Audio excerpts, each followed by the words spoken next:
국가정보원과 경찰이 민주노총 본부를 압수수색했습니다. 민노총 전현직 간부 4명이 국가보안법을 어겼다는 겁니다. 보건의료노조 사무실을 비롯해서 광주와 제주에서도 압수수색을 했습니다. 전현직 간부 개인에 대한 수사라고는 하지만 국가보안법 위반 사건으로 민주노총 본부까지 압수수색을 한 건 이번이 처음입니다. 당장 민주노총은 공안몰이로 노동운동을 탄압한다며 거세게 반발하고 있습니다. 우선 이들 간부들이 받고 있는 혐의와 관련해서 JTBC가 단독 취재한 내용부터 보시고 이어서 이번 강제 수사의 시점과 의미에 대해서 짚어보겠습니다. 먼저 조혜연 기자입니다. 국정원 요원들이 상자들을 들고 나옵니다. 오늘 오전 국정원과 경찰은 민주노총 사무실과 보건의료노조 사무실 그리고 피의자들의 주거지 등 10여 곳을 압수수색했습니다. 민주노총 현직 간부 A씨 등 4명의 국가보안법 위반 혐의 때문입니다.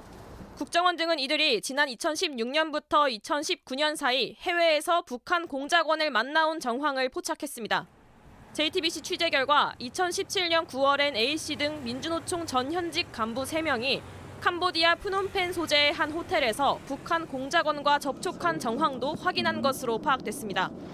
이들 3명이 함께 출국한 뒤 하루에 한 명씩 사흘에 걸쳐 북한 문화교류국 소속 공작원을 만난 걸로 봤습니다.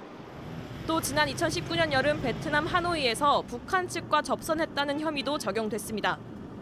국정원 등은 북한 문화교류국을 대표적인 대남 공작기구로 보고 있습니다. 국내에 지하 조직을 결성하고 국가 기밀을 수집하는 등 안보에 직접적 위협이 되는 조직이란 설명입니다. 특히 A씨는 지난 2016년 중국, 베트남 등지에서 북한 인사와 비밀리에 만나 공작금을 주고받았다는 의심도 받고 있습니다. 국정원은 피의자들의 주거지나 사무실 등에 북한 측과 주고받은 메시지 등이 남아있을 것으로 보고 컴퓨터와 휴대전화 등에 대한 포렌식 작업 등을 진행하고 있습니다. JTBC 조혜연입니다. 민주노총과 시민단체들은 노동운동에 대한 공안 탄압이라며 강하게 반발하고 있습니다. 압수수색 초반에는 2시간쯤 대치 상태가 이어지기도 했습니다. 윤정주 기자입니다. 방패를 든 경찰관들이 민주노총 청년맨 건물을 둘러싸고 있습니다. 아침 9시부터 국정원과 경찰이 압수수색을 시도하자 막으려는 민주노총 측과의 대치가 이어진 겁니다. 영상을 한번 보시죠. 아까 변호사 오면 변호사 입회 같이 보겠다고요. 그리고 2시간 30여 분 만에 A씨가 도착해 압수수색은 진행됐지만 민주노총은 정부가 의도적으로 공안몰이를 하고 있다고 비판했습니다. 조사나 그리고 그 이후에 법적 판단이 끝나지도 않은 부분에 대해서 간첩단이니 뭐니 이렇게 표현들 쓰는 것은 과도하고 이거 역시 의도가 있다. 같은 날 압수수색이 있었던 민주노총 보건의료노조도 성명문을 내고 정권이 구시대의 유물인 국가보안법을 다시 불러왔다며 수사를 노동운동에 대한 대대적인 공안 탄압이라고 비판했습니다. 시민단체에선 국정원의 민주노총 압수수색은 대공수사권을 부활시키려는 시도란 평가도 나왔습니다. JTBC 윤정주입니다. 네, 정당한 국가보안법 위반 수사냐 아니면 목적이 있는 공안몰이냐 해석이 분분한 상황입니다. 심수미 기자와 짚어보겠습니다. 자, 일단 노동계가 우려를 표하긴 했지만 당국은 민주노총이나 노동운동 전반에 대한 수사는 아니라는 거죠? 네, 수사 관계자는 개인 간 범행이라는 점을 강조를 했습니다. 이 현직 민주노총 간부 A씨를 상부, 또 다른 전직 민노총 산하 임원들 3명을 이 하부 조직원으로 의심을 하고 있습니다.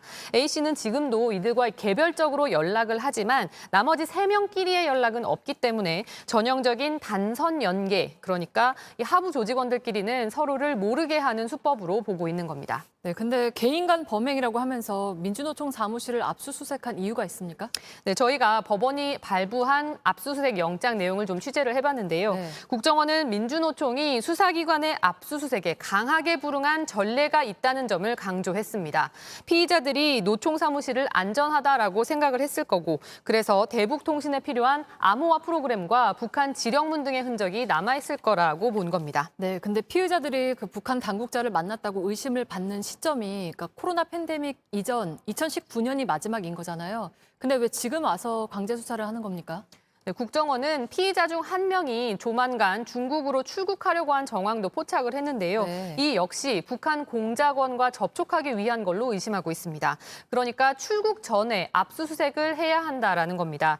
물론 국가안보를 위해서라면 수사를 하는 게 맞습니다. 하지만 국정원이 간첩단 강제 수사에 착수한 시점을 두고선 다른 해석도 좀 있는데요.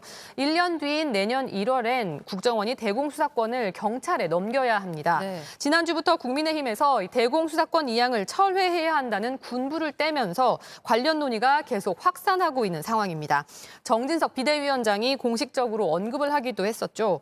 이런 상황에서 민주노총 본부 압수수색이라는 주목을 끄는 강제 수사에 나선 건 수사권 이양 철회 주장에 힘을 실는 효과로 이어질 수 있습니다. 이런 정치적인 의혹을 피하기 위해서라도 국정원과 경찰은 혐의 입증을 위해 보다 정밀한 수사를 해야 될 걸로 보입니다. 네, 잘 들었습니다. 심수미 기자였습니다.